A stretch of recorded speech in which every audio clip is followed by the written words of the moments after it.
am Cam Sampson, a transgender man living in Lakota Territory.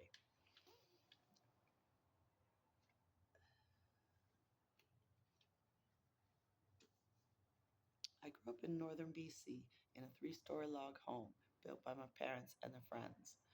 My dad worked as a farrier, horse dentist, and he also worked at a sawmill as a lumberjack.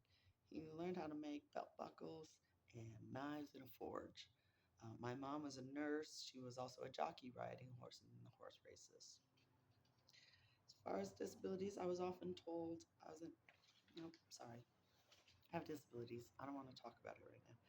When I was at Mount Royal University from 2015 to 2019, I learned about the racism towards the Indigenous community. I learned that the school I went to in 1999 was an Indigenous residential school who wanted to reform the natives, which was really racist. All the racism gave me PTSD, so I'm suing the residential school and the church that sent me there. They took me away from my culture, caused mental illness, impeded my career.